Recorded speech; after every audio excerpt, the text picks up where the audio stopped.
Well, the question that presumably is on the mind of most people, me as well, is simple. It's what next? We have a new administration. It was elected on a slogan of change and hope. It's inspired a great number of people here and abroad. What can then we expect in its actions generally, specifically in the Middle East region, and more specifically with regard to Israel-Palestine?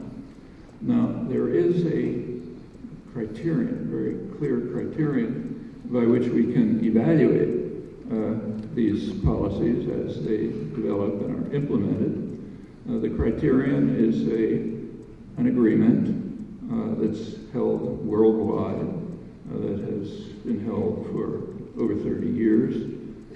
It's quite explicit. There's no ambiguity about it. It was recently expressed again a few weeks ago by a high-level bipartisan commission in the United States, led by Paul Volcker, with leading specialists from the security system from both parties.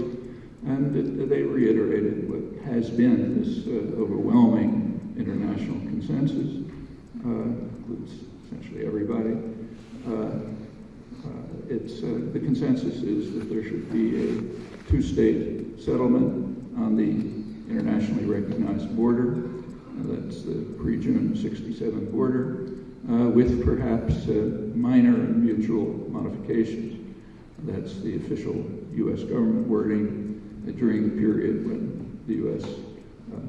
Accepted the basic assumptions of the fundamental document, everyone agrees, UN 242 of November 1967. So that's the criterion. How will the Obama administration's policies relate to this criterion? I should emphasize how broad agreement is on this. It literally includes virtually everyone who matters. It includes non-aligned countries, most of the countries in the world, Europe, Latin America. It includes Hamas, it includes Hezbollah, it includes Iran. In fact, it includes anyone you can think of, with one critical exception, us. The United States has blocked it for over 30 years, along with Israel, and I'll come back to that, apparently still does. That's critical, because as long as that and it's blocked it not only in words, but in deeds, which is much more significant. Well, what can we expect? During the campaign, Obama said virtually nothing about this. In fact, the truth of the matter, he said virtually nothing about every topic, so it's not surprising that he said nothing about this. However, his saying nothing was done with what was called soaring rhetoric, the main thing that the press admired in every article. There was one comment about Israel-Palestine during the campaign.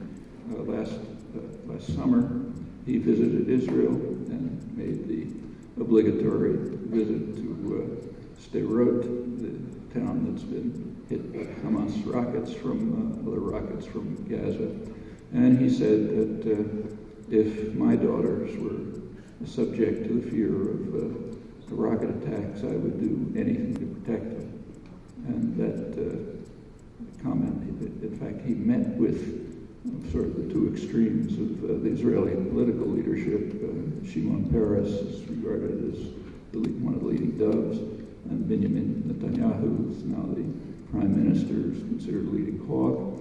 And both of those leaders reported to the press that they were very pleased that Obama had agreed with them completely. So they thought this is very good. That led to an article by one of Israel's leading political analysts saying, it's not surprising, that's Obama. His style is to sit and listen, make people feel that he cares for them and that he agrees with them, and then go ahead and do what he wants. So from the campaign, we're left with essentially nothing except this. That continued after the election.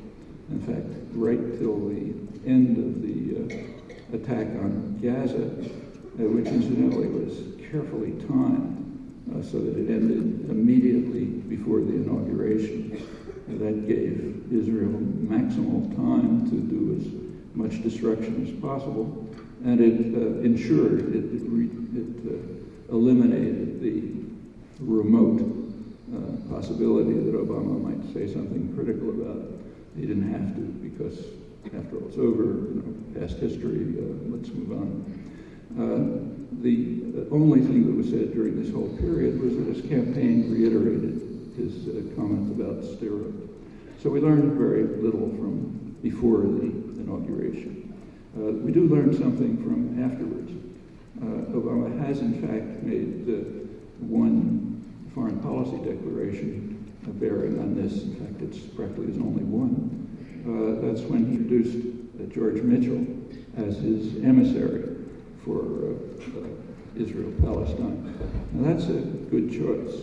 Mitchell's a serious person, has successful experience in resolving conflicts. Northern Ireland was his main achievement. He was an emissary for Israel-Palestine and had pretty sensible recommendations, which were ignored by Israel and the United States. Now, though it's a good choice, I think, the question is, does he have any leeway to do anything? And Obama was clear and made it clear that he doesn't. His job, he said, is to listen, not to talk. And he's not supposed to listen to everybody. So, for example, he's not permitted to listen to the elected government in Palestine. Well, it would be a little difficult to listen to them anyway, because most of them are in jail. Israel can't get in there. But he's not supposed to listen to the ones who are out of jail either. There are pretexts to that. I'll come back to it for time, but to say that they don't have even minimal credibility. They simply reflect pretty traditional U.S. opposition to democratic elections if they come out their own way. Now, that's not the official line, but it's a very well-established principle. Come back. So Mitchell can listen and accept to the elected government of Palestinians in a free election. However, he went beyond that in announcing Mitchell's appointment. He made it clear that our prime concern is the security and safety of Israel.